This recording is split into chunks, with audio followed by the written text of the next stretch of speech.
Hi ಎಲ್ಲೋ friends, ಎಲ್ಲರಿಗೂ ನಮಸ್ಕಾರ and welcome back to my channel Jamuna's world. ಇವತ್ತು ನಾನು ಬೆಳಗ್ಗೆ ತಿಂಡಿಗೆ ಅಂತ ಎಣ್ಣೆಗಾಯಿ ಮಾಡ್ಕೊಳ್ಳೋಣ ಅಂತ ಅಂದ್ಕೊಂಡೆ. ಸೊ ಇಲ್ಲಿ ಹೇಗೆ ಮಾಡ್ತಿದ್ದೀನಿ ನೋಡೋಣ ಬನ್ನಿ. ಮೊದಲಿಗೆ ಇಲ್ಲಿ ಒಂದು ಬಾಣಲಿ ತೊಗೊಂಡಿದ್ದೀನಿ. ಅದಕ್ಕೆ 6 ಸ್ಪೂನ್ ಆಗುವಷ್ಟು ಶೇಂಗಾ ತೊಗೊಂಡಿದ್ದೀನಿ. ಅದನ್ನು ಚೆನ್ನಾಗಿ ಹುರ್ಕೋತಾ ಇದ್ದೀನಿ. ಅದೇ ಬಾಣಲಿಗೆ ಮತ್ತು 2 ಸ್ಪೂನ್ ಆಗುವಷ್ಟು ಹುಚ್ಚೆಳ್ಳು ಅಂದರೆ ಕುರುಶನಿ ಹಾಕ್ಕೊತಾ ಇದ್ದೀನಿ. ಅದನ್ನು ಚೆನ್ನಾಗಿ ಚಿಟಪಟ ಅಂತ ಹುರ್ಕೋತಾ ಇದ್ದೀನಿ. ಇದೇ ಬಾಣಲಿಗೆ ಮತ್ತು 1.5 ಸ್ಪೂನ್ ಆಗುವಷ್ಟು ಬಿಳಿ ಎಳ್ಳು ತೊಗೊಂಡಿದ್ದೀನಿ. ಅದನ್ನು ಅಷ್ಟೇ ಚೆನ್ನಾಗಿ ಹುರ್ಕೋತಾ ಇದ್ದೀನಿ.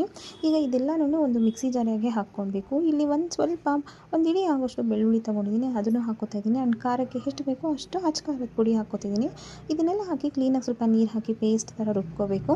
ಮತ್ತು ಅದೇ ಮಿಕ್ಸಿ ಜಾರಿಗೆ ನಾನಿಲ್ಲಿ ಒಂದು ಟೊಮೆಟೊ ಮತ್ತು ಸ್ವಲ್ಪ ಕಾಯಿ ತುರಿ ಹಾಕ್ಕೊತಿದ್ದೀನಿ. ಹುಣಸೆ ರಸ ಹಾಕ್ಕೊಂಡು ಕ್ಲೀನಾಗಿ ಪೇಸ್ಟ್ ಬರ್ತಾಯಿದ್ದೀನಿ. ಇದಾದಮೇಲೆ ಇಲ್ಲಿ ನಾನು ಒಂದು ಬದನೆಕಾಯಿ ತೊಗೊಂಡಿದ್ದೀನಿ. ನೀವು ನೋಡ್ಬೋದು ನಾನು ಬದನೆಕಾಯಿನ ಹೇಗೆ ಕಟ್ ಮಾಡ್ತಿದ್ದೀನಿ ಅಂತ. ಆ ಥರ ಬದನೆಕಾಯಿನ 4 ಹೋಳಾಗಿ ಕಟ್ ಮಾಡಿಕೊಂಡು ನಾವೇನು ಮೊದಲು ರುಬ್ಬಿಟ್ಟಿಟ್ಕೊಂಡಿದ್ವೋ ಆ ಪೇಸ್ಟನ್ನ ಮಧ್ಯದಲ್ಲಿ ಹಾಕಿ ಕ್ಲೀನಾಗಿ ಅದನ್ನು ತುಂಬಬೇಕು.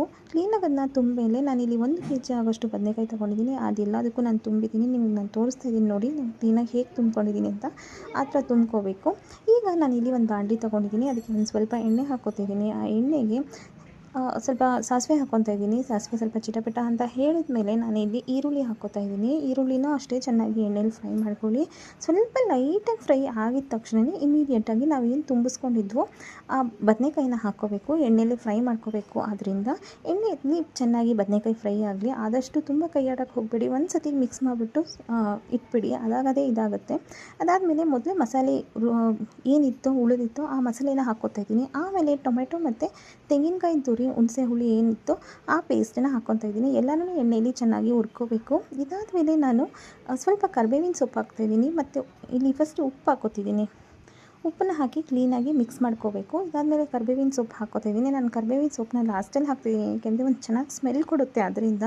ಅದಾಗಿದ ತಕ್ಷಣ ಇಮಿಡಿಯೇಟಾಗಿ ಹಾಗೆ ಕೊತ್ತಂಬರಿ ಸೊಪ್ಪು ಕೂಡ ಹಾಕ್ಕೋತಾ ಇದ್ದೀನಿ. ಅದನ್ನು ಅಷ್ಟೇ ಕ್ಲೀನಾಗಿ ಒಂದು ಸತಿ ಕ್ಲೀನಾಗಿ ನಾನು ಮಿಕ್ಸ್ ಮಾಡಿಬಿಟ್ಟು ಇದನ್ನು ಒಂದು 2ರಿಂದ 3 ನಿಮಿಷ ಅಷ್ಟೇ ಕ್ಲೀನಾಗಿ ಲೋ ಫ್ಲೇಮಲ್ಲಿ ಪ್ಲೇಟ್ ಮುಚ್ಚಿ ಇಟ್ಬಿಡಿ. ಅಷ್ಟೇ ಸಾಕು. ನೀವು ನೋಡ್ಬೋದು ಸೈಡ್ಸ್ ಫುಲ್ಲು ಎಣ್ಣೆ ಬಿಟ್ಟಿದೆ. ಈ ಥರ ಎಣ್ಣೆ ಬಿಟ್ಟಿದ್ದರೆ ಅಷ್ಟೇ ಸಾಕು. ಬದನೆಕಾಯಿ ಎಣ್ಣೆ ಬದನೆಕಾಯಿ ರೆಡಿಯಾಗಿದೆ ಅಂತ ಅರ್ಥ. ನಾನಿಲ್ಲಿ ದೋಸೆ ಮಾಡ್ಕೊತಿದ್ದೀನಿ. ನೀವು ನೋಡ್ಬೋದು ಗರ್ಗರಿಯಾಗಿ ಬಿಸಿಯಾಗಿ ದೋಸೆ ಜೊತೆಗೆ ಎಣ್ಣೆ ಬದನೆಕಾಯಿ ತಿನ್ನೋಕ್ಕೆ ತುಂಬ ಚೆನ್ನಾಗಿರುತ್ತೆ. ದೋಸೆಗೆ ಮಾತ್ರ ಅಲ್ಲ, ಚಪಾತಿಗೆ, ಬಿಸಿ ಬಿಸಿ ಅನ್ನಕ್ಕೂ ಅಷ್ಟೇ ತುಂಬ ಚೆನ್ನಾಗಿರುತ್ತೆ. ನೀವೇ ಒಂದು ಸತಿ ಟ್ರೈ ಮಾಡಿ ಹೇಗಿತ್ತು ಅಂತ ಹೇಳಿ. ಬಾಯ್.